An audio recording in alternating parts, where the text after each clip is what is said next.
Italy have done it. They've won the Davis Cup. Sinner and Berrettini get the wins, and they've defended their title from last year.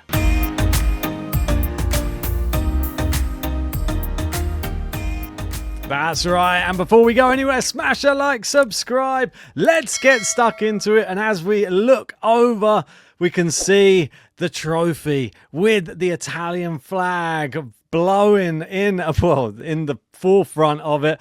The Italian team, they did not disappoint in this Davis Cup final. It started off with Matteo Berrettini. He played Boetic van der Zandschulp, and he made it look easy. 6-4, 6-2, and he was in fine form in this match, serving well, hitting well, and he got them off to the perfect start. And then that led us to the second match. It was a bit more nervy, and you'd expect that in this type of high-pressure situation. Even the likes of Jannik Sinner and his iron will, he can still come unstuck in some big occasions. Everybody feels nerves at some point, but he's still got it done. The first set, super tight. I mean, it went all the way to a tie-break, but Jannik Sinner, the tie-break master, it would seem, got it done pretty comfortably in the tie-break. It was 7-2, and Griekspoor, I bet he was thinking then, wow, this is going to be a real uphill struggle. I mean, Jannik Sinner, in doing that, became the first guy since Roger Federer in 2005 to go a whole season without being beaten in straight sets. So he already had that one ticked off. And then he was going for the final set to get Italy the Davis Cup for his second consecutive year. And the second set, even though it was 6-2, it still had some real elements of back and forth from both of these players.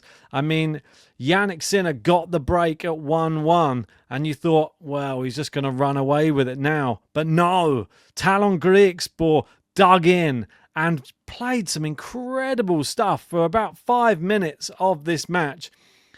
And he was doing half volleys, he was doing amazing backhands, he was blowing Sinner off the court for that next game and managed to get the break back and make it 2-2.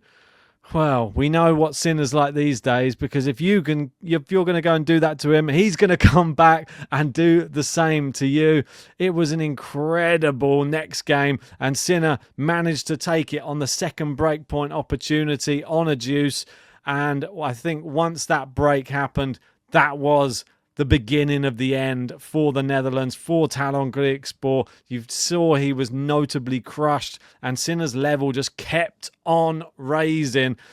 I mean, even Berrettini on the sidelines was looking after some of the rallies like, oh my word, how hard is Sinner hitting the ball? It seemed like he had some in reserve that he was just waiting to bring out just in case Griekspoor upped his level. And it proved to be the telling factor in this second set. As soon as he broke him straight back again, he held to love, and then he broke him again. And then we got into the 5-2. He was serving it out, but it's never that easy. He was 40 love up and then got all the way to deuce. But a little bit of nerves there from Jannik Sinner. Some good play from Griekspoor as well. But managed to get it done with the advantage, and Italy defeat the Netherlands. It was 2-love, as I said, and they take the Davis Cup. They defend the Davis Cup, and Jannik Sinner, this is becoming a more statistical year than it even was before this tournament. And like Ollie says here, he caps off a sensational season with another Davis Cup for Italy. 73 wins and 6 losses in 2024. I mean, that alone, 73 wins, 92.4%. That's the percentage rate to win-loss.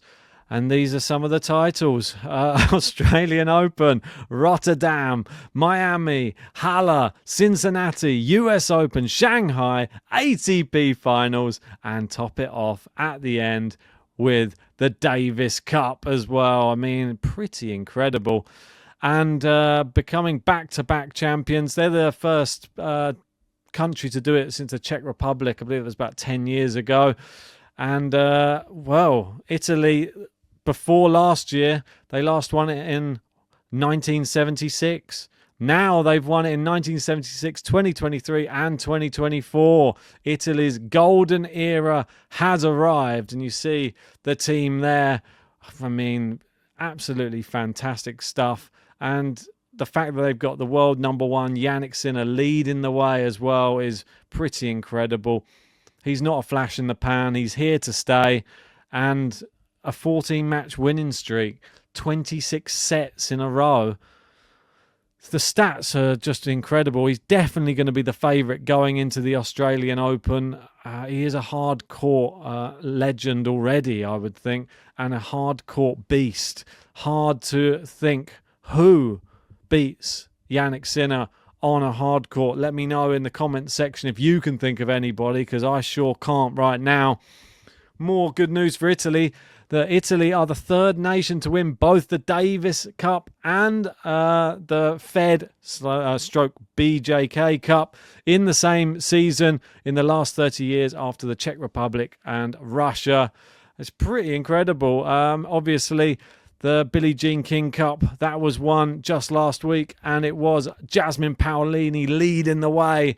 And it's so nice that we've got her on the women's, we've got Jannik Sinner on the men's, and it just seems like it's working in perfect harmony for Italy right now. What does 2025 bring? Give some of the other countries a chance. I mean, the only chance I think that we've got for Great Britain at the moment is Jack Draper, maybe Katie Boulter, Raducanu. Can she come back? I mean, the thing I'm looking forward to most from a British perspective is Andy Murray being in Djokovic's box. Anyway, one last tweet. I mean, Chris Goldsmith sums it up here. He says, Bolelli and Vavasori didn't even play a match in the Davis Cup finals in Malaga. One tie was decided by a doubles match, and it was Berrettini and Sinner that played. So there you go. Sinner and Berrettini. Berrettini obviously missed playing it last year, but he was there just to support the team. This year, he gets to really celebrate with Jannik Sinner and the rest of the Italians, and he really did play his part. But there you go, Italy do it again. They're the Davis Cup champions. Are they going to let anybody else have a crack at this title? I mean, while it's in Turin as well, it's even better for them. I mean, there are talks of moving it somewhere else in Italy for the next one, but whilst it's in Italy, and Italy have such a strong team, it's really difficult to look past them.